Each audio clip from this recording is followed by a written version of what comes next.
மாணவர்கள் அனைவருக்கும் வணக்கம். வித்யானந்தன், கொழும்புத்துறை இந்து மகாவித்தியாலய சித்திரவாட ஆசிரியர். இன்று நாங்கள் அவதானிக்க இருக்கின்ற விடயம் தரம் 6 வகுப்பிற்குரிய 2 விடயங்களை அவதானிக்க இருக்கின்றோம். ஒன்று தைப்பொங்கல் விழாவுடன் தொடர்பான சித்திரக்கலை அம்சங்கள், இரண்டாவது இந்து கோயிலின் அடிப்படை அம்சங்கள். இந்த தைப்பொங்கல் விழாவுடன் தொடர்புடைய சித்திரக்கலை அம்சங்கள் என்ற அடிப்படையில் நோக்குகின்ற பொழுது அதன் தேர்ச்சி சமய பண்பாட்டு அம்சங்கள், உள்நாட்டு வெளிநாட்டு தெரிவு செய்யப்பட்ட கலைஞர்களின் கலைப்படைப்புகள், சமகால கற்புல கலை படைப்புகள் மற்றும் பொதுசன தொடர்பு ஊடகங்கள் மூலம் இனங்கண்ட கலை அம்சங்களை விமர்சன ரீதியில் நயத்து சுய படைப்பாக்கத்துக்கு பயன்படுத்தல். அப்ப இந்த தைப்பொங்கல் விழாவுடன் தொடர்புடைய விடயங்களை எங்களுடைய சுய படைப்பாக்கத்துக்கு எவ்வாறு நாங்கள் பயன்படுத்தலாம், நாங்கள் தைப்பொங்கலை பொங்குகின்ற பொழுது எவ்வாறான செயற்பாடுகளை மேற்கொள்ளலாம் என்பது தொடர்பான பாடலாக இருக்கும். தேர்ச்சி மட்டம் தேர்ந்தெடுக்கப்பட்ட தேசிய சமய விழாக்களின் கலை அம்சங்களை நயப்பர். ஒவ்வொரு பண்டிகைகளையும் பொறுத்து ஒவ்வொரு சமயத்தவர்களும் ஒவ்வொரு விதமான பண்டிகைகளை கொண்டாடுவார்கள்.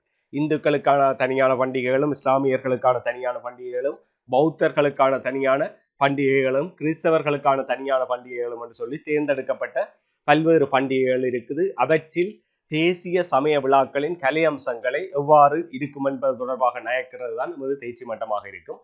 அதுல செயற்பாடு தைப்பொங்கல் விழாவுடன் தொடர்பான சித்திரக்கலை அம்சம். அப்ப உங்களுடைய தரம் 6 வகுப்பறையில 2ஆம் தவணையில முதலாவது அழகாக நோட்ஸ் யூனிட்ல, அதாவது அறிமுறை பகுதியில முதலாவது அழகாக காணப்படுவது இந்த தைப்பொங்கல் விழா. இந்த தைப்பொங்கல் விழா பார்த்தீங்கன்னு சொன்னா அப்படி ஒரு படம் ஒன்று உங்களுக்கு தரப்பட்டிருக்கு. உங்களுக்கு தைப்பொங்கல் விழா தொடர்பான ஒரு விளக்கம் ஒன்று வந்திருக்கு. இந்த படத்தை வைத்து நாங்கள் என்ன செய்யலாம் என்று சொன்னால் தைப்பொங்கல் வாழ்த்திதழ்களை செய்து கொள்ளலாம். தைப்பொங்கல் வாழ்த்திதழ்கள் தொடர்பாக செய்து கொள்ளலாம். வாழ்த்து இதழ்கள் தொடர்பாக வாழ்த்து இதழ்களை தயாரித்தலை இந்த இவ்வாறான படங்களை வைத்து செய்து கொள்ளலாம். அடுத்த தைப்பொங்கலுடன் இணைந்த கலை அம்சங்கள் என்னென்ன இருக்குது என்றதை இவற்றிலிருந்து அறிந்து கொள்ளலாம். இந்த மாடை பயன்படுத்தி, அதாவது தைப்பொங்கல் 1ஆம் மாதத்தில் கொண்டாடப்படுகின்ற இந்த தைப்பொங்கலுக்கு என்ன எங்களுக்கு உறுதுணையாக இருப்பது, அதாவது உழவருக்கு உறுதுணையாக இருப்பது இந்த மாடு. அதற்கு நன்றி தெரிவிக்கும் முகமாக தைப்பொங்கல் கொண்டாடப்படுவதற்கு அடுத்த நாள் மாட்டுப்பொங்கல் என்று சொல்லி ஒன்றை கொண்டாடுகின்றோம். ஆகவே தைப்பொங்கல் பானை எவ்வாறு அலங்கரிக்கப்படும், தைப்பொங்கலில் பயன்படுத்தப்படுகின்ற இணை அலங்கார அம்சங்கள் எவை என்பன, கோலம், மற்றது தோரணம், இந்த கரும்பு இலை போன்றவற்றை கட்டுவதன் மூலமும், மற்றது சூரியனுக்கு படையல் படைத்து கொண்டாடுவதன் ஊடாகவும் இந்த தைப்பொங்கலானது கொண்டாடப்படுகின்றது. இந்த தைப்பொங்கலை பார்த்தீங்கன்னு சொன்னா தைப்பொங்கலோடு தொடர்புடையது இப்படி ஒரு விவசாயினுடைய படம், மாட்டினுடைய படம், இல்லத்தரசிகளுடைய படம் போன்றவற்றுடன் பொங்கல் பானையுடன் இணைந்த படங்களை போட்டிருக்கின்றார்கள். இந்த படம் இப்படியான படங்களை நான் உங்களுக்கு காட்சிப்படுத்தினது காரணம், நீங்கள் இவ்வாறான ஒரு வாழ்த்துதல் அமைப்பு முறையோ அல்லது தைப்பொங்கல் தொடர்பான கலையம்சங்கள் தொடர்பான தலைப்புகளில் படங்களை வரைகின்ற சந்தர்ப்பங்களிலோ இவற்றை அறிமுறைக்கு மாத்திரமின்றி செய்முறைக்கும் பயன்படுத்தக்கூடியதாக இருக்கும். அப்ப இங்க பொங்கல் வாழ்த்துக்கள் என்றதை இதுல நீங்க பயன்படுத்தலாம். இப்படி ஒரு எழுத்து முறையில நீங்க என்ன செய்யலாம், பொங்கல் வாழ்த்துதல் என்று சொல்லி ஒரு எழுத்து ஒன்றை பயன்படுத்தி பொங்கல் வாழ்த்து,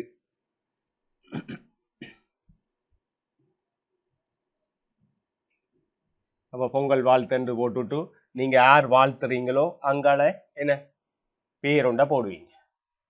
இதுல உங்களோட பொருத்தமான பேரொண்ட போட போறீங்க. அப்ப யார் பொங்கல் வாழ்த்துறீங்க, நீங்க தான் பொங்கல் வாழ்த்துறீங்க. யாருக்கு, உங்களுடைய நண்பர்களுக்கு பொங்கல் வாழ்த்து தெரிவிக்கிறீங்க. அப்ப இதுல நண்பருடைய பெயரை என்ற குறிப்பிடலாம், கீழே உங்களுடைய பெயரை குறிப்பிடலாம்.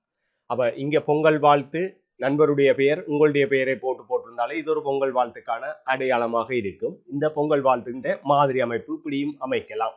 அடுத்து பாத்தீங்கன்னு சொன்னால் இவ்வாறான ஒரு மாதிரி அமைப்பில அடிப்படை அம்சம் இந்த கோலம், சூரியன், சந்திரன், மற்றது தேர், குதிரைகள் போன்றவற்றை உள்ளடக்கி ஒரு கோலம் ஒன்றை நிர்மாணிப்பார்கள். அந்த கோலத்தை பார்த்தீங்கன்னு சொன்னா ஒரு சமச்சீரான தடியில அரிசி மாவினால கோலம் போடுவார்கள். இந்த அரிசி மாவினால் கோலம் போடுவதற்கு காரணம் இந்த சிறு விலங்குருக்கள், அதாவது சிறிய பிராணிகள் உண்ணுவதற்கு, அதாவது அரிசி மாவு என்று சொன்னா எறும்பு அதை உண்ணுவதற்கு பயன்படுத்துவதற்கு.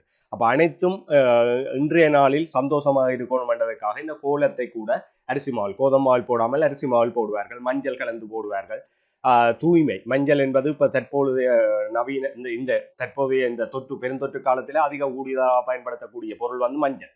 அந்த மஞ்சளை தூளாக்கி போட்டு இந்த அரிசி மாவுடன் கலந்து என்ன செய்யணும், கிருமியை இல்லாதொழிப்பதற்கும் இந்த மஞ்சளை பயன்படுத்துகின்றார்கள். அப்ப மஞ்சள், அரிசிமா போன்றவற்றை பயன்படுத்தி இந்த கோலங்கள் போடப்படும்.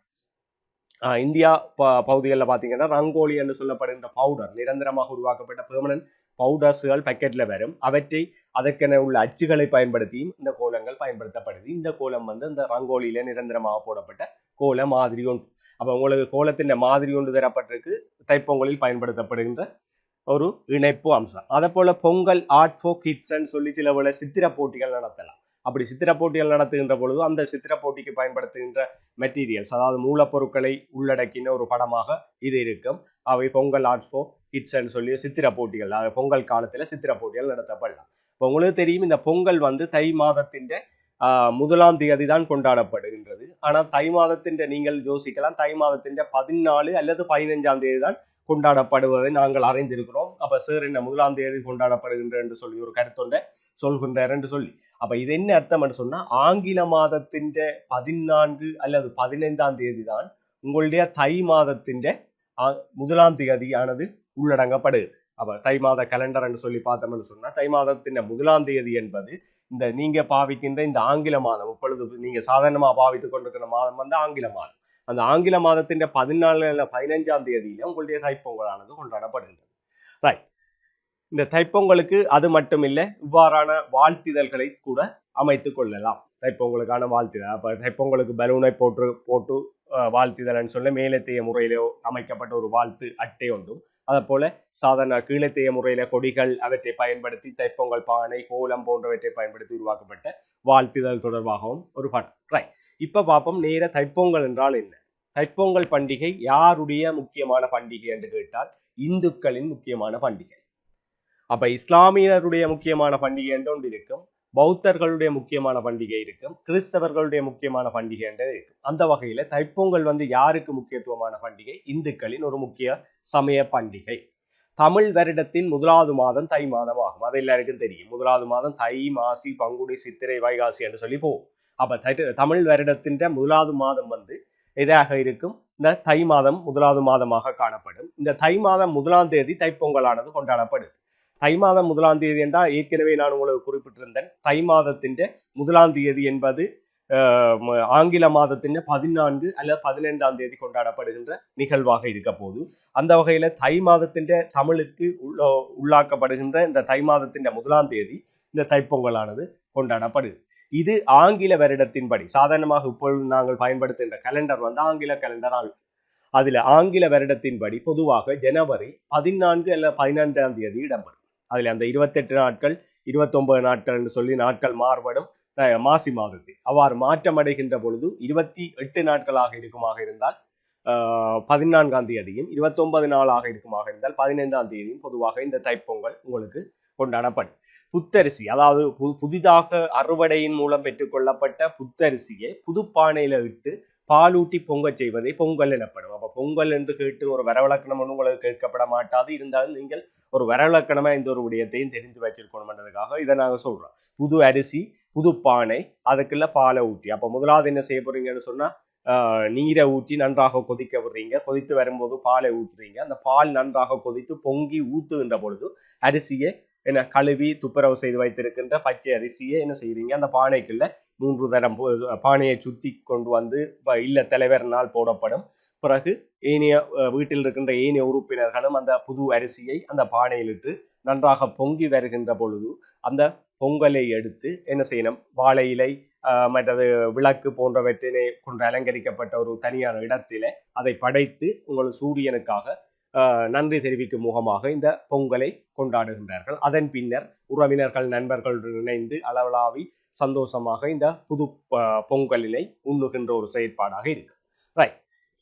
பண்டிகைக்கு முன்னர் வீட்டு திரை சுத்திகரிக்கப்பட்டு மாட்டுச்சாணம் கொண்டு மெழுகப்படும். இதுலேயும் ஒரு நுட்பம் ஒன்று இருக்குது. இந்த மாட்டுச்சாணத்தை கொண்டு மெழுகுவதால கிருமிகள் அப்புறப்படுத்தப்படும், இல்லாத ஒழிக்கப்படும். அப்ப இந்த முறைகள் தற்பொழுது அருகி கொண்டு வந்ததன் காரணமாகத்தான் எங்களுக்கு வீடுகளில் கிருமிகள் என்ற கிருமி தொற்றுகளும் கிருமிகளும் அதிகரித்து கொண்டு செல்வதற்கு இது ஒரு காரணம். ஆரம்ப காலத்துல பாத்தீங்கன்னா வீட்டுக்கு போகும்போது வெளியிலிருந்து வந்தால் எந்த ஒரு நபரும் கிணத்தடியில போய் என்ன செய்வார்கள், தண்ணி அள்ளி உள்ளங்கால் எல்லாம் நனையமாறு அல்ல பின்னப்புறத்திக்கால் நனையுமாறு வடிவாக கழுவி முகம் கைகால் எல்லாம் கழுவி போட்டு தான் வீட்டுக்குள் போகின்றார்கள். அப்ப தேவையற்ற கிருமிகள் வீட்டுக்குள் செல்வதை தவிர்க்கப்படும். இப்ப அப்படி இல்லை, நேரடியாக வந்தே சாமி அறைக்குள் என்ன செய்வார்கள் செல்கின்ற ஒரு சந்தர்ப்பம் இருக்கின்ற காரணத்தினால கிருமிகள் என்பது தொற்றுக்கள் அதிகமாக இருக்கு.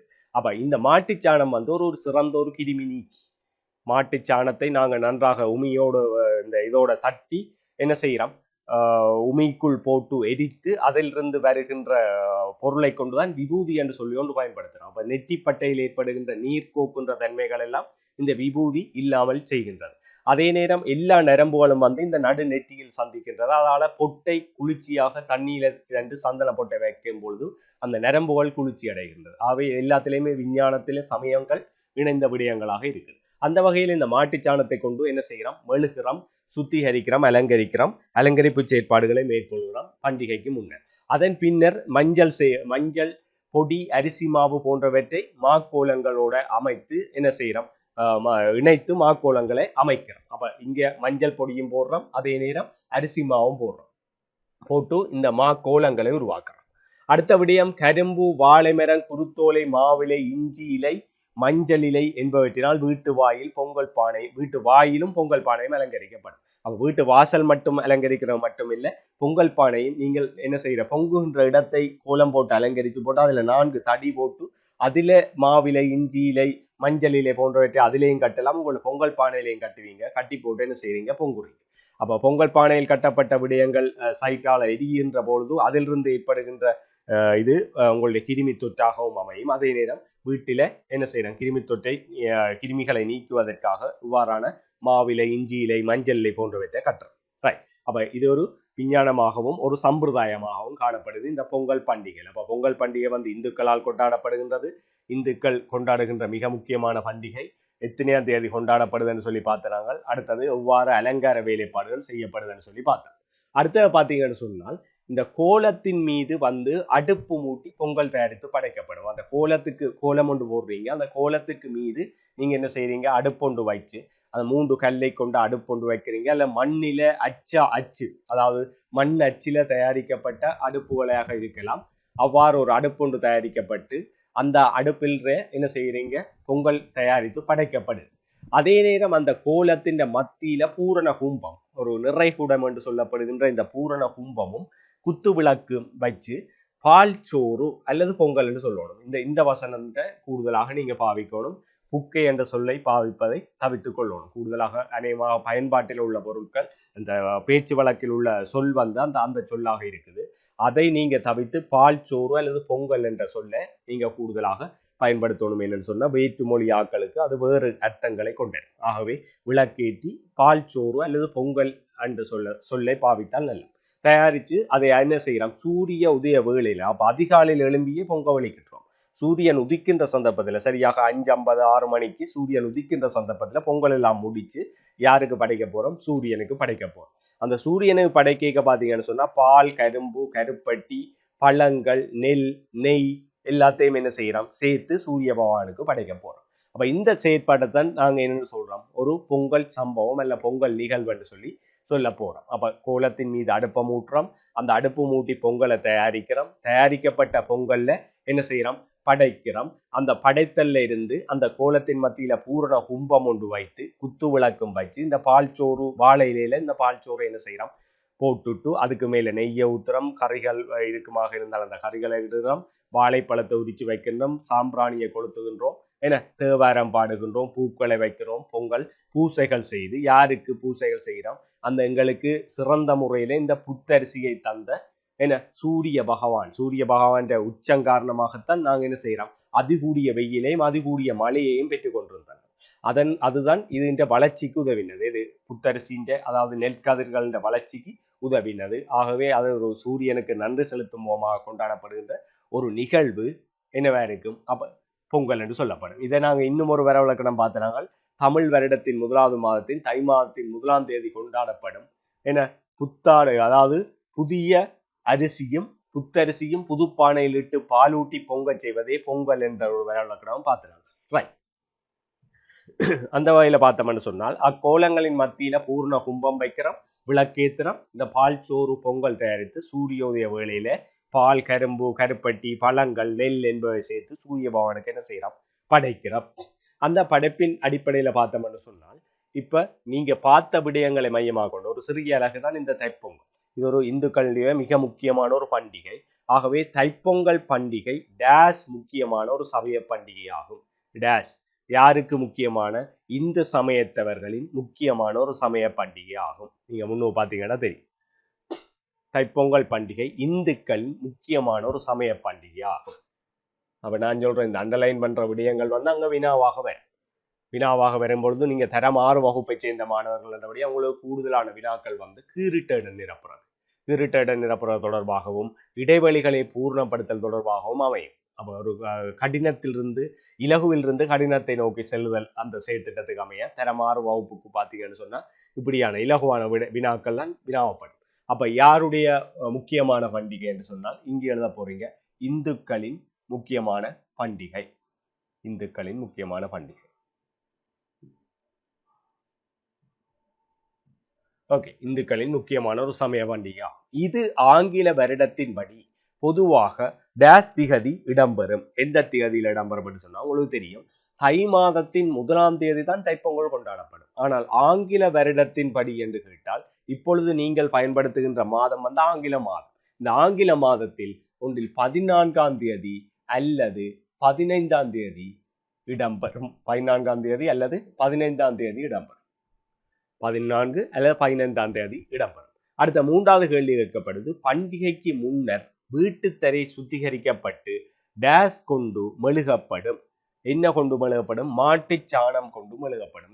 நான் கிருமி தொற்று தொடர்பாக கதைச்சேன். அப்ப அங்கேயும் கதைக்கப்பட்டது மாட்டு சாணம். மாட்டு சாணம் கொண்டு மெழுகப்படும். மெழுகி பண்டிகைக்கு முன்னர் வீட்டுத்தரை என்ன செய்யப்படுது? சுத்திகரிக்கப்படும். அக்கோலங்களின் மத்தியில் பூர்ண கும்பம் வைத்து குத்து விளக்கேற்றி டேஸ் தயாரித்து சூரிய உதய வேளையில் பால், கரும்பு, கருப்பட்டி, பழங்கள், நெல் என்பன சேர்த்து டேஸ் படைக்கப்படும். ரைட். ஓகே, அப்ப இங்க அக்கோலங்களின் மத்தியில் பூரண கும்பம் வைத்து குத்து விளக்கேற்றி டேஸ் தயாரிக்கப்பட்டு, நான் ஒரு சொல்லை நீங்கள் பாவிக்க கூடாது, இவ்வாறான ஒரு சொல்லை பாவித்தால் சிறப்பாக இருக்கும் என்று சொன்னேன். அப்ப அக்கோலங்களின் மத்தியில் பூரண கும்பம் வைத்து குத்து விளக்கேற்றி பால் சோறு அல்லது பொங்கல் தயாரிக்கப்பட்டு, சரி, பால் சோறு அல்லது பொங்கல். அப்ப இதுக்குள்ள என்ன போட போறீங்க? பால் சோறுன்னு போட போறீங்க. பால் சோறு அல்லது பொங்கல்.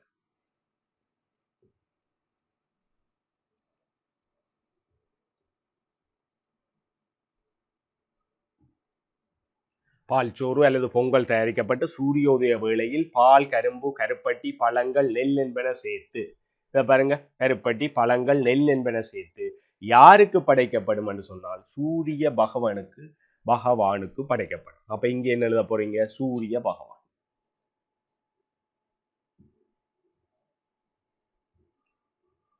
சூரிய பகவான்.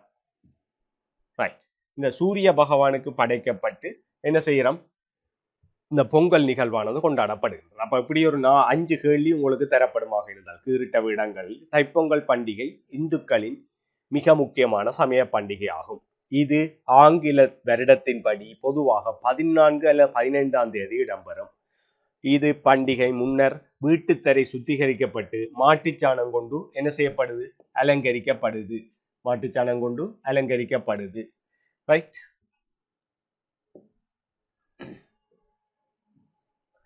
சரி, அதே நேரம்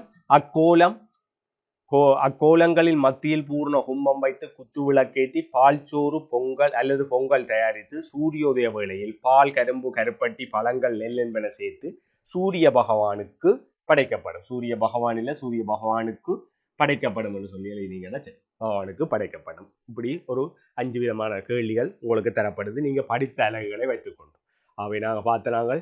தைப்பொங்கல் என்றால் என்னென்று பார்த்தாங்கள். தைப்பொங்கலுடன் தொடர்புடைய படங்கள் பார்த்தாங்கள். தைப்பொங்கலுடன் தொடர்புடைய வாழ்த்துக்கள் தொடர்பாக பார்த்தாங்கள்.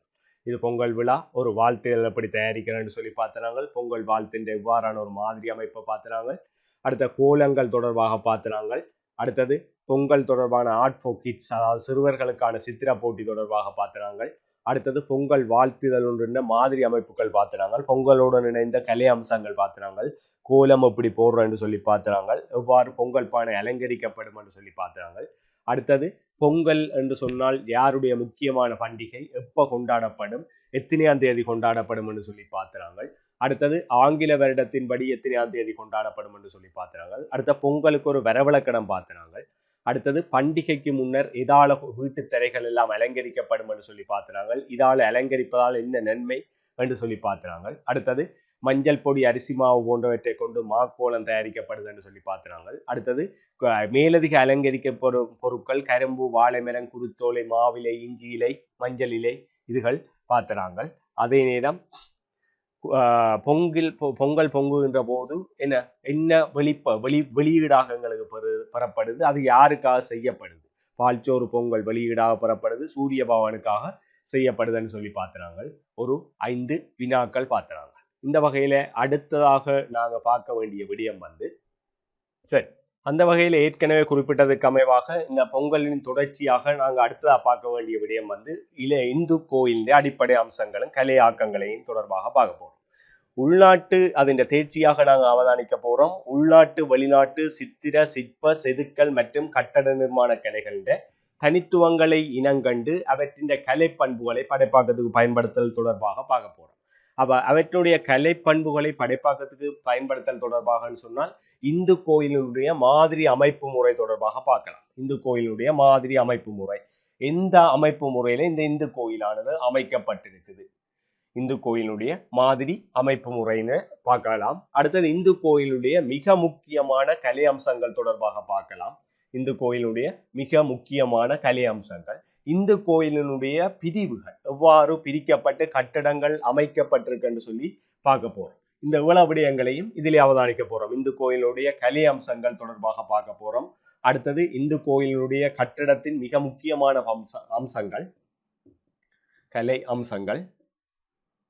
அடுத்தது இந்து கோயிலுடைய மிக முக்கியமான விடயங்களை பார்க்க போறோம். இந்து கோயிலுடைய கட்டட பிரிவுகள் தொடர்பாக இந்த அலகில பார்க்க போறோம். இத தரம் 6க்குரிய மிக முக்கியமான கட்டடக்கலை அம்சங்கள். இதுவும் 3 பகுதிகளை கொண்டதாக இருக்கும். இந்து கட்டடக்கலை, இஸ்லாமிய கட்டடக்கலை, பௌத்த கட்டடக்கலைன்னு சொல்லி 3 பகுதிகளை கொண்டதாக இருக்கும். அப்போ ஒவ்வொரு சமயத்தவர்களுடைய கட்டடங்கள் தொடர்பாகவும் அவதானிக்கின்ற பொழுது அதில் நாங்கள் இன்று அவதானிக்கின்ற விடயம் இந்த இந்து கோயிலின் கலை அம்சங்கள். அதன் தேர்ச்சி மட்டமாக பல்வேறு சமய ஆதிக்கங்களின் காரணமாக உருவாகிய கலை அம்சங்களை கற்பர்.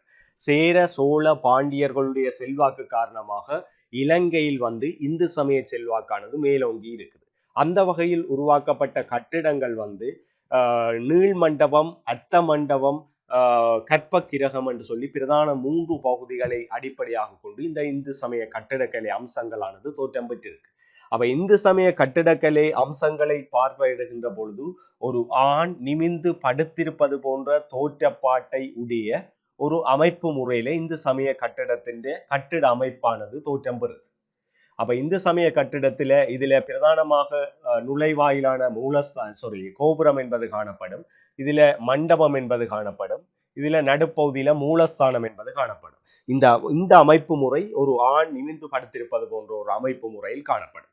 அதே போல கிறிஸ்தவர்களுடைய கட்டிடக்கலை அம்சத்தை நீங்கள் மேலிருந்து அவதானிக்கின்ற போது ஏரியல் வியூ என்று விமான விளக்கப்படம் என்று சொல்லப்படுகின்ற விளக்கப்படம் மூலம் அவதானிக்கின்ற பொழுது உங்களுக்கு தெரியும், அது ஒரு சிலுவை வடிவ மாதிரி அமைப்பில இருக்கும் கிறிஸ்தவர்களுடைய கட்டிடக்கலை அம்சம். அந்த வகையில பார்த்தோம்னு சொன்னா ஒரு ஆண் நிமிந்து படுத்திருப்பது போன்று கையை வைத்துக்கொண்டு நிமிந்து படுத்திருப்பது போன்ற தோற்றப்பாட்டில முக்கியமான இடங்கள் எல்லாம் என்னென்ன பகுதிகள் வரணும் என்று சொல்லி அந்த விடயங்களை மையப்படுத்தி உருவாக்கப்பட்டதுதான் இந்த இந்து கோயிலுடைய கட்டடக்கலை அம்சம். இதன் செயற்பாட்டை பார்த்தீங்கன்னா இந்து கோயிலுடைய அடிப்படை அம்சங்களையும் கலை ஆக்கங்களையும் இனம் காண போறோம். அந்த வகையில பார்த்தோம்னு சொன்னா இதுதான் அந்த இந்து கோயிலுடைய ஒரு கட்டடக்கலை அம்சத்தினுடைய பண்பு. அப்ப உங்களுக்கு தெரியும், கோபுர அமைப்பு இருக்குது, அதே நேரம் கொடித்தம்பம் என்பது இருக்குது, அதே நேரம் இந்த நந்தி என்றது இருக்குது. இது நந்தி, இது கொடித்தம்பம். ரைட், இதுல பிரதானமாக இருக்கிறது இந்த கோபுரம். அதே நேரம் இதுல நீள் மண்டபம் என்பது இருக்குது. இந்த மண்டபத்தை அடுத்து மூலஸ்தானமும் மற்றது சிறிய கோபுர அமைப்பு முறையும் நிர்மாணிக்கப்பட்டிருக்கு. அப்ப இதுல கீழே பாத்தீங்கன்னு சொன்னா ஒரு ஆண் நிமிந்து படுத்திருப்பது போன்ற ஒரு அமைப்பு முறையான பட அமைப்பு ஒன்று உங்களுக்கு தரப்பட்டிருக்கு. ஆணுடைய ஒவ்வொரு பகுதிகள் சக்கரம் போன்ற பகுதிகள் எல்லாத்தையும் இந்த கோயிலினுடைய பகுதியாக கருதப்படுது. இதுல கோயில் இல்லா ஊரில் குடியிருக்க வேண்டாம் என்று சொல்லி உங்களுக்கு தெரியும் இந்த முதுமொழிகள் இருக்குது. அந்த வகையில என்னத்துக்காக இதை சொல்லப்படுதுன்னு சொன்னால் அதிகூடிய உச்சமான பகுதி வந்து இந்த கோயில், அந்த கோயில் கோபுரத்தின் இடிதாங்கி என்ற ஒரு அம்சம் ஒன்று மிக முக்கியமான விடயமாக இருக்குது. அதை தாண்டி நீங்கள் உங்களுடைய வீடுகளை கூட அமைக்க கூடாது என்பது என்ன பழைய அறிஞர்களுடைய கருத்தாக இருக்கு. அப்ப வீட்டு கூடிய அமைப்பானது இதை தாண்டி அமைக்க கூடாது. இதுக்கு இதன் உள்பகுதியிலான் இந்த வீட்டு கூடிய அமைப்பானது உள்ளடக்கப்பட வேண்டும் என்ற கருத்தன்று நிலவுகின்றது. என்ன காரணம் என்று சொன்னால் இடி அதி உச்சியமான இடங்கள்ல இடி மின்னல் போன்றவற்றின் தாக்கமானது செலுத்தப்படுகின்றது. அந்த தாக்கம் வந்து இந்த கோபுரத்தின் கலசங்கள், கோபுரத்தின் உச்சியில் காணப்படுகின்ற இந்த கலசங்களில் பொருத்தப்படுகின்ற இடிதாங்கி வந்து நிலத்தின் கீழ்ப்பகுதி மட்டும் என்ன அதன் நில ஈர்ப்பு விசை காரணமாக நிலத்தின் கீழ்ப்பகுதியை கடத்துவதற்கான சந்தர்ப்பங்களுக்கு ஏற்ற மாதிரி உருவாக்கப்பட்டிருக்கு. அப்ப உங்களுடைய வீட்டமைப்பு முறை இதை விட உயரும் பொழுது உங்களுடைய வீடுகளில் தாக்கம் செலுத்தும். அதால கோபுரங்களை மையப்படுத்தி கோபுரங்களை விட உயரம் குறைந்ததாக உங்களுடைய வசிப்பிடங்களை அமைத்தல் அத்தியாவசியமாக இருக்கும். அப்ப இதுவும் ஒரு சமயமும் விஞ்ஞானமும் இணைந்த ஒரு முக்கியமான விடயம்.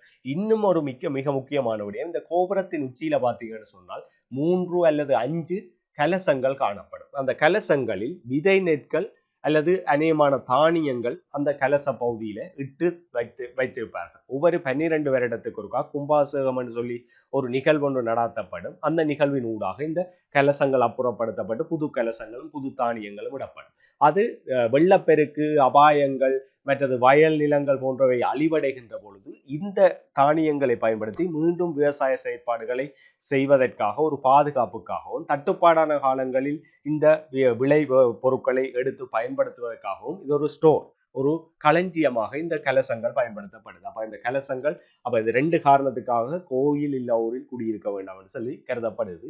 ஒன்று இடிமின்னல் இயற்கை இனத்த தாக்கத்திலிருந்து பாதுகாத்தல், 2வது இந்த கலசங்களிலிருந்து பெற்றுக்கொண்ட விதை நெற்களை எனது விதை பொருட்களாக பயன்படுத்தல். ரைட், இது ஒரு ஆண் நிமிந்து படுத்திருப்பது போன்ற அமைப்பு முறையில நிர்மாணிக்கப்பட்டிருக்கின்றது. அந்த வகையில பார்த்தோம்னு சொன்னா இதுதான் அந்த கோபுரத்தின் மாதிரி அமைப்பு, கோயிலுடைய மாதிரி அமைப்பு. இந்த கோயிலுடைய மாதிரி அமைப்பில பாத்தீங்கன்னு சொன்னால் 4 பிரதான பகுதிகளை கொண்டதாக இருக்க போது ஒன்று வந்து கோபுரம், ஒன்று என்ற இடத்துல வர்றது வந்து கோபுரம். 2வது வந்து நீள் மண்டபம் அல்ல மண்டபம் என்று சொல்லப்படும். பிரதான மண்டபம் கோயிலுக்குள் நுழைவதற்கு காணப்படுகின்ற மண்டபமாக காணப்படும். இந்த மண்டபத்தின் பிரதானமான சிவனின் வாகனம், முழுமுதல் கடவுள், இந்துக்களின் முழுமுதல் கடவுள் சிவன். ஆகவே சிவனின் வாகனமாகிய நந்தி இந்த மூலஸ்தானத்தை மறைத்து இருக்கின்ற மாதிரி நந்தி இதுல படுத்திருக்கின்ற மாதிரியான ஒரு காட்சி அமைப்பில் இதுல நந்தி செதுக்கப்பட்டிருக்கு, கருங்கல்லில் உருவாக்கப்பட்டிருக்கு. அடுத்த மண்டபம், அந்த மண்டபத்துக்கு அடுத்ததா பாத்தீங்கன்னு சொன்னா இந்த 3வது இந்த பாதை சுற்றுப்பிரகாரம் உள்வீதி என்று சொல்லப்படும். அப்ப அந்த மூலஸ்தானத்தில் இருக்கின்ற அல்ல வசந்த மண்டபத்தில் இருக்கின்ற சுவாமி சுத்தி வருகின்றதற்கு அமைக்கப்படுவது அல்லது இந்த மூலஸ்தானத்தை சுத்தி வருவதற்கு அமைக்கப்படுவது எதா இருக்கு, சுற்றுப்பிரகாரம் என்று சொல்லப்படும். சுற்றி வருவதற்கு அமைக்கப்பட்ட ஒரு பாதை. அடுத்த 4வது பகுதி வந்து 4வது இதுல ஓகே கற்ப கிரகம் என்று சொல்லப்படுகின்ற மூலஸ்தானம் இங்க 4வது பகுதியாக இருக்கு. அப்ப இந்து கோயிலின் கிடைப்பட அமைப்பண்ட தலையங்கத்துக்கு கீழே இந்த படத்தை வரைய வேண்டி இருக்கு. நீங்கள் உங்களுக்கு வரைந்து பகுதிகளை குறித்தல் என்ற அம்சம் இடம்பெறும். அவ்வாறு இல்லாத சந்தர்ப்பத்தில் இதுக்கு 1, 2, 3, 4 என்று போட்டுட்டு மேற்குறிப்பிட்ட படத்தில் 1, 2, 3, 4 ஆகிய பகுதிகளை குறித்து பெயரிடுக என்று சொல்லி வரலாம். அல்லது இந்த 1க்கு பதிலாக இதுல A என்று சொல்லியும், 2க்கு பதிலாக இதுல B என்று சொல்லியும், 3க்கு பதிலாக இதுல C என்று சொல்லியும், 4க்கு பதிலாக இதுல D என்று சொல்லியும் அடையாளம் விட்டுட்டு அவற்றை குறிக்க சொல்லி வரலாம். அப்ப 1 கேட்க A என்று சொன்னால் இங்க கோபுரம் என்று போடுவீங்க, 2வது மண்டபத்துக்கு பதிலாக B என்று சொல்லுவீங்க, 3வது சுற்றுப்பிரகாரத்தை C என்றும், 4வது கற்ப கிரகத்தை D என்று சொல்லியும் 4 பகுதிகளாக குறிக்க போறீங்க. அந்த குறிக்கின்ற பகுதிகள் தரம் 6 வகுப்பை சேர்ந்த மாணவர்களாக இருப்பதன் காரணமாக இப்படி ஒரு வினா, அதாவது இலகுவாக படத்தை தந்து படத்தில பகுதிகள் குறிக்கிறது தொடர்பாக இருக்கு. இதற்கு முதல் பார்த்த அலகுல பாத்தீங்கன்னா கீறிட்ட இடம் தொடர்பாக இருக்கு. இதுலேயும் சில வேளைகள்ல கீறிட்ட இடம் தொடர்பான வினாக்கள் வினாவப்படலாம். ரைட், அடுத்த பகுதியை பாத்தீங்கன்னு சொன்னா இந்த கோபுரத்தின் பகுதிகளாக இருக்கும். கோபுரத்தில பிரதான பகுதியாக இருப்பது வந்து விமானம். அப்ப விமானம் என்ற பகுதி வந்து இந்த உளவிடயத்தையும் உள்ளடக்கினதாக இருக்கும். இந்த இதுல விமானம் என்ற பகுதி வந்து என்ன நீங்க பறக்கின்ற விமானத்தை குறிப்பிடுறதுல இங்கே என்ன செய்வீங்க விமானம் என்ற பகுதி வந்து இந்து கோயிலின் பிரதானமான இந்த சிற்ப வேலைப்பாடுகள் பொருந்திய நிரந்தரமான அமைப்பே என்னன்னு சொல்றோம் விமானம் என்று சொல்றோம். அது உட்புறமாக தாழ்ந்தும் வெளிப்புறமாக மிதந்தும் காணப்படுகின்ற பல்வேறு அமைப்பு முறையில் இருக்கும். அந்த உட்புறமாக போகின்ற ஒவ்வொரு அமைப்பு முறையிலையும் தெய்வ உருவங்கள் செதுக்கப்பட்டிருக்கு. இதுக்கு இந்த உட்புற பகுதிகளில் பார்த்தீங்கன்னு சொன்னா தெய்வ உருவங்கள் செதுக்கப்பட்டிருக்கும். இதை விட மேல் பகுதியில பார்த்தீங்கன்னு சொன்னால் கலச பீடம் கலசம் காணப்படும். அந்த கலசத்தை தாங்கி அடுத்தது என்ன பாதவர்க்கம் என்று சொல்லி ஒரு பகுதி காணப்படும். இதான் அந்த பாதவர்க்கம். ரைட். அப்ப விமானம் என்றது காணப்படும், பாதவர்க்கம் என்றது காணப்படும், அதிஷ்டானம் என்றது காணப்படும். இதுதான் அதிஷ்டானம். கீழ்ப்பகுதி பாத பகுதியாக காணப்படும். அப்ப இப்படி ஒரு பகுதி சில வேளை குறிக்க சொல்லி வரலாம். இது அடிப்பகுதி அத்திவேர பகுதியாக காணப்படும். அப்ப விமானம் உலகத்தையும் உள்ளடக்கினது விமானமாக காணப்படும். அடுத்தது பாதவர்க்கம் என்ற பகுதியாக காணப்படும். அடுத்த இதுதான் பாதவர்க்கம் இரண்டாவது. முதலாவது பகுதி விமானம், மூன்றாவது பகுதி அதிஷ்டானம், ரைட், நாலாவது அடிப்பகுதி அல்லது பாதம் என்று சொல்லப்படுகின்ற பகுதி. அப்ப இப்படி ஒரு பகுதியை குறிக்க சொல்லி கூட வரலாம். அப்ப இதுக்கு முதல் பார்த்த இந்த பகுதியை சிலவழி இந்த படத்தை தந்து இந்த பகுதியை குறிக்க சொல்லி வரலாம். பெரும்பாலும் உங்களை படத்தை கீறி குறிக்கிறது தரமாறு வகுப்பண்டபடியா அவ்வாறு வராது. படத்தை தந்துட்டு ஏபிசிடி என்று சொல்லி வரலாம், இல்லை 1 2 3 4 போடலாம். ரைட். ரெண்டாவது இப்படி ஒரு பகுதி ஒன்றை குறிக்க சொல்லி வரலாம். இந்து கோயிலின் மண்டபம், கற்பக்கிரகம், சுற்றுப்பிரகாரம், கோபுரம் என பிரதானமான பிரிவுகளை கொண்டது. இந்து கோயில் வந்து எப்படி இருக்கும்? மண்டபம் என்று சொல்லி ஒரு பிரதான பகுதி இருக்கும். அடுத்தது கற்பக்கிரகம் என்று சொல்லி ஒரு பிரதான பகுதி இருக்கும். சுற்றுப்பிரகாரம் என்று சொல்லி ஒரு பிரதான பகுதி கோபுரம். அப்ப இதை நாங்க ஒரு ஒழுங்குமுறையில சொன்னோம் என்று சொன்னா கோபுரம் என்றது வரும். ரெண்டாவது மண்டபம் என்று சொல்லி வரும். மூன்றாவது சுற்றுப்பிரகாரம் என்று சொல்லி வரும். நாலாவது கற்பக்கிரகம் என்று சொல்லி ஒரு ஒழுங்குமுறையில சொல்லலாம். ரைட். இந்து ஆலயங்களில் இதைத்தான் நாங்க இந்த முதலாவது படத்துல பார்த்தோம்.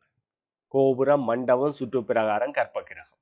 அடுத்தது இதே விடயத்தை பார்த்தோம்னு சொன்னால் இந்து ஆலயங்களில் மூர்த்தி அமைந்திருக்கும் கட்டடம் கற்பக்கிரகம் என்று சொல்லப்படும். அப்ப இந்து ஆலயங்கள்ல இந்த மூர்த்தி அமைந்திருக்கும் கட்டடம் என்னவா இருக்கும்? கற்பக்கிரகம் என்று சொல்லப்படும். அப்ப உங்களுக்கு தெரியும், முருகன் ஆலயத்தை போனீங்கன்னு போய் பார்த்தீங்கன்னு சொன்னால் அங்க கற்பக்கிரகத்துல முருகனுடைய தெய்வ உருவமோ அல்லது வேல் தெய்வ உருவம் வேல் உருவமோ காணப்படும், குறியீடாக காணப்படும். அதே நேரம் பிள்ளையாருடைய என்று சொன்னால் இங்க கற்பக்கிரகத்தில் பிள்ளையார். அப்ப மூர்த்தி என்று சொல்லப்படுவது அந்த ஆலயத்தின் பிரதான தெய்வம் எதுவோ அந்த பிரதான தெய்வத்தை மையப்படுத்தி கற்பக்கிரகத்தில் இந்து ஆலயங்கள்ல மூலஸ்தானம் அல்லது கருவறை என்று சொல்லப்படும். மறுபெயர் தெரிஞ்சிருக்கணும். கற்பக்கிரகத்தை மூலஸ்தானம் அல்லது கருவறை அல்லது மூலஸ்தானம். நீங்க அம்மாவுடைய உட்கார்ந்து மிக முக்கியமான ஒரு இடமாக இருந்து வெளியில வந்த இடம் வந்து கருவறை என்று சொல்லுவீங்க. ரைட். அப்ப இங்கே அதே போல இந்து ஆலயங்கள்ல மூர்த்தி அமைந்திருக்கிற கட்டடம் வந்து கற்பக்கிரகம் என்று சொல்லப்படும். அந்த கற்பக்கிரகத்தை நாங்க என்ன சொல்றோம்? மூலஸ்தானம், கருவறை என்ற பெயர்களில் அழைக்கிறோம். அப்ப இந்து ஆலயங்களின் பிரதான பகுதி என்று கேட்டால் நீங்கள் கற்பக்கிரகம் அல்லது மூலஸ்தானம் அல்லது கருவறை என்ற பெயர்களை குறிப்பிடலாம். இந்த வாசல்ல காணப்படுகின்ற அந்த கோபுரம் வந்து மிக முக்கியமான பகுதி. நான் ஏற்கனவே குறிப்பிட்டேன், கோயில் இல்லா ஊரில் குடியிருக்க வேண்டாம் என்றது 2 காரணத்தை அடிப்படையாக கொண்டு. ஒன்று, அந்த கோபுர கலசம் மிக முக்கியமானது. ரெண்டாவது, கோபுரத்தில் காணப்படுகின்ற இடிதாங்கி மிக முக்கியமானது. அப்ப இப்ப பாடசாலைகள்ல கட்டிடங்கள் புதிதாக கட்டுகின்ற போது கூட என்னது இந்த இடிதாங்கி அமைப்பு முறை, பித்தளை கம்பி அமைப்பு முறையிலிருந்து இந்த இடிதாங்கி அமைப்பு முறைகள் அமைக்கப்படுது. அதுவும் ஒரு காரணம். ஏன்னா பாடசாலை கட்டிடங்கள் சில வேளைகளில் அண்மையில் உள்ள கோயில் கட்டிடங்களை விட உயரமாக இருக்கின்ற சந்தர்ப்பங்கள்ல இடிகள்ல இருந்து பாதுகாப்பு பெறுவதற்கு வாரான ஒரு அமைப்பு முறை ஒன்று நிர்மாணிக்கப்படுது. அப்ப வாயிலில் உள்ள கோபுரம் முக்கியமான அமைப்பாக காணப்படும். கீழிருந்து மேல் நோக்கி ஒடுங்கி செல்லும். அது உங்களுக்கு தெரியும். இதுதான் அந்த அமைப்பு முறை. கோபுரத்தின் அமைப்பு முறையை பார்த்தீங்கன்னு சொன்னால் கீழிருந்து மேல் நோக்கி ஒடுங்கி செல்லும். இப்படிதான் இந்த கோபுர அமைப்பு முறை இருக்கும். அப்ப கீழிருந்து மேல் நோக்கி என்ன செய்ய போகுது? ஒடுங்கி செல்ல போகுது.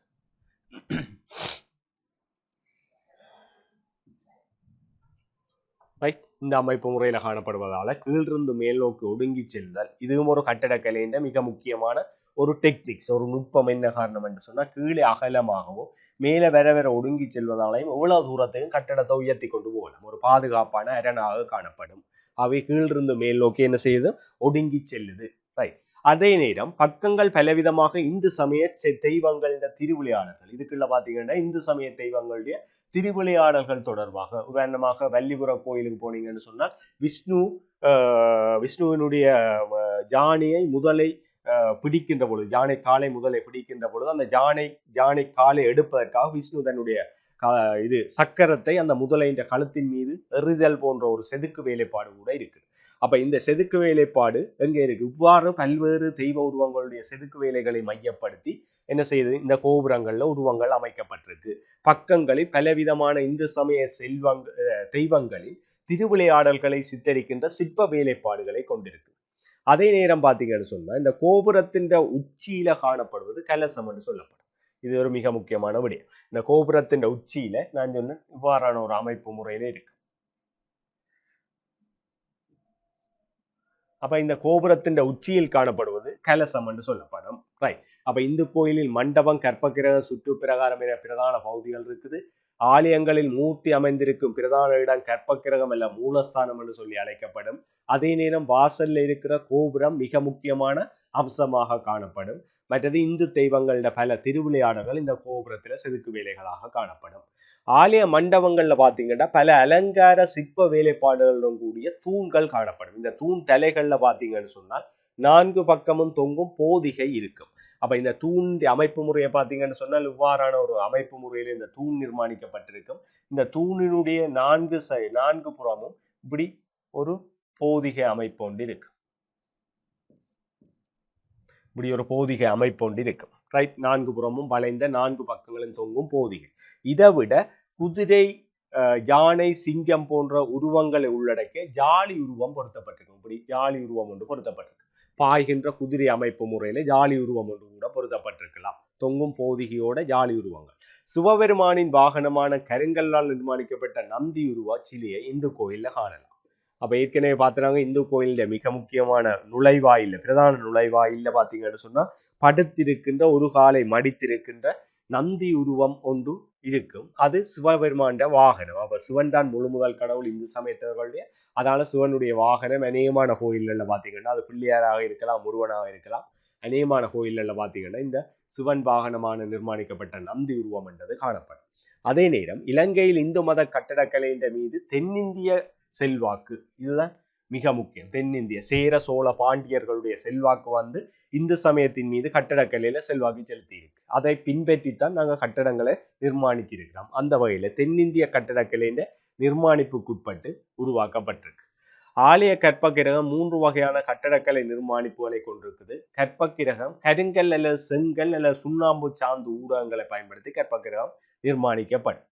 அதை விட இந்த கற்பக்கிரகம் 6 அங்கங்களை கொண்டதாக இருக்கும். உபபீடம், அதிஷ்டானம், பாதவர்க்கம், பிரஸ்தானம், சிகரம், விமானம், தூண் இவ்வளத்தையும் உள்ளடக்கினதாக இருக்கும். இந்த 6 விடயங்கள் இந்த கற்பக்கிரகத்தில் இருக்க போகுது. உபபீடம், அதிஷ்டானம், பாதவர்க்கம், பிரஸ்தானம் அதுதான் இந்த பகுதிகள். இந்த படத்துல பார்த்துறாங்க ஞாபகம் இருக்க வேண்டிய இதுதான் உபபீடம், அதிஷ்டானம், பாதவர்க்கம் அப்படி பகுதிகளை இதுல பார்த்திருக்கிறோம். இது 6 பிரதான பகுதிகளை கொண்டதாக இருக்கும் கற்பக்கிரகம். இந்த கற்பக்கிரகம் என்னத்தால செய்யப்படும் என்று சொன்னா கருங்கல், செங்கல், சுண்ணாம்பு. கருங்கல்லால செய்யப்படும் அல்லது செங்கல்லின் சுண்ணாம்பு சாந்தும் கலந்து என்ன செய்யப்படும். அந்த வகையில பார்த்தோம்னு சொன்னால் இந்து கோயிலின் பிரதான பிரிவுகள் இவை. உங்களுக்கு தெரியும் பிரதான பிரிவுகள் என்றது கோபுரம் ஒரு பிரதான பிரிவு, மண்டபம் பிரதான பிரிவு, சுற்றுப்பிரகாரம் ஒரு பிரதான பிரிவு, அடுத்தது கற்பக்கிரகம் அல்ல மூலஸ்தானம் அல்ல கருவறை என்று சொல்லப்படுகின்ற ஒரு பிரதான பிரிவு. அப்ப எத்தனை பிரதான பிரிவுகளை கொண்டிருக்குன்னு சொன்னா 4 பிரதான பிரிவுகளை கொண்டிருக்கின்றது. ஒன்று கோபுரம், 2வது மண்டபம், அடுத்த 3வது விடயம் சுற்றுப்பிரகாரம், 4வது விடயம் கற்பக்கிரகம் அல்ல கருவறை அல்ல மூலஸ்தானம். இந்து ஆலயங்களில் மூர்த்தி அமைந்திருக்கும் பகுதி எப்பெயர் கொண்டு அழைக்கப்படுகின்றது. இந்து ஆலயங்கள்ல மூர்த்தி என்றது எந்த ஆலயத்துக்கு அந்த இந்து ஆலயம் அமைக்கப்படுதோ அந்த மூர்த்தி அமைந்திருக்கும் பகுதி கற்பக்கிரகம் அல்ல கருவறை என்று சொல்லி அழைக்கப்படும். கோபுரத்தின் உச்சியில் அமைந்திருக்கும் பகுதி எப்பெயர் கொண்டு அழைக்கப்படும். கோபுரத்தின் உச்சியில கடைசியில கலசம் என்ற பெயர் கொண்டு அழைக்கப்படும். கோபுரத்தின் உச்சியில் அமைந்திருக்கும் பகுதி எப்பெயர் கொண்டு அழைக்கப்படும் என்று கேட்டால் கலசம் என்ற பெயர் கொண்டு அழைக்கப்படும். இலங்கையில் இந்து மத கட்டிடக்கலை மீது எந்த கட்டடக்கலை நிர்மாணக்கலை செல்வாக்கு செலுத்தியுள்ளது? இலங்கையின் இந்து மத கட்டடக்கலை நிர்மாணிப்புக்கு எந்த கட்டடக்கலைன்னு சொன்னா தென்னிந்திய கட்டடக்கலை செல்வாக்கு மிக முக்கியமாக இருக்குது. தென்னிந்திய கட்டடக்கலை நிர்மாணி. அப்ப சேர சோழ பாண்டியர்களுடைய செல்வாக்கு என்ற கேட்டகரிகளை பார்த்தோம்னு சொன்னா தென்னிந்திய கட்டடக்கலை நிர்மாணிப்பு செல்வாக்கை செலுத்தி இருக்கு. கற்பக்கிரகம் 6 அங்கங்களை கொண்டது அவை அவை. அப்ப உங்களுக்கு தெரியும் கற்பக்கிரகம் என்னது, உபபீடம் 1, அதிஷ்டானம் அல்ல அதிஷ்டானம் என்று சொல்றோம், பாதவர்க்கம் 3, பிரஸ்தானம் 4, சிகரம் 5, சிகரத்தை விமானம் என்று சொல்றோம். அடுத்த தூவி 6 பிரதான பகுதிகளை கொண்டதாக இருக்கும். இந்த சிகரத்தை விமானம் என்ற ஒரு பொது பெயர்லே அழைக்கிறார். அப்ப உபபீடம் என்றது வரப்போது, அடுத்தது அதிஷ்டானம் என்றது வரப்போது, பாதவர்க்கம் 3, பிரஸ்தானம் 4, சிகரம் 5, சிகரத்தின் மறுவேர் விமானம். அடுத்த தூவி 6 விடயங்களை கொண்டதாக காணப்படும். அப்ப கடைசி கேள்விக்கு விட கற்பக்கிரகம் 6 அங்கங்களை கொண்டது அவை எவை என்று கேட்டால் அந்த உபபீடம் என அதிஷ்டானம், பாதவர்க்கம், பிரஸ்தானம், சிகரம், தூவி ஆகிய 6 அங்கங்களை கொண்டதாக இருக்கு. அப்ப இந்த வகையில பார்த்தோம்னு சொன்னா இந்து கோயிலின் பிரதான பிரிவுகள் பார்த்துறாங்க, இந்து ஆலயங்கள மூர்த்தி அமைந்திருக்கிற பகுதிகளை பற்றி பார்த்துறாங்க, கோபுரத்தின் உச்சி அமைந்திருக்கிற பகுதி அவ்வாறு இருக்கும் என்று சொல்லி பார்த்துறாங்க. இலங்கையில் இந்து மத கட்டடக்கலை நிர்மாணிப்பு மீது செல்வாக்கை செலுத்திய கட்டடக்கலை தொடர்பாக பார்த்துறாங்க. அடுத்த கற்பகிரகத்தின் 6 விடயங்கள் உள்ளடக்கினதாக பார்த்துறாங்க. சரிதானே? ரைட். அப்ப 2 விடயங்கள் தரம் 6 வகுப்பு மாணவர்களுக்கு அவதானிச்சிருந்தோம். ஒன்று இந்து சமய கட்டடக்கலை விடயங்கள், 2வது தைப்பொங்கல் தொடர்பான ஒரு பண்டிகை தொடர்பாக அவதானிச்சிருந்தோம். ஆகவே பூர்ண விளக்கத்தை இந்த பாட அலகு தொடர்பாக பெற்றிருப்பீர்கள் என நம்புகின்றேன். இத்துடன் இந்த நிகழ்நிலை வகுப்பினை நிறைவு செய்து மீண்டும் ஒரு வகுப்பின் ஊடாக உங்களை சந்திக்கின்றேன். நன்றி, வணக்கம்.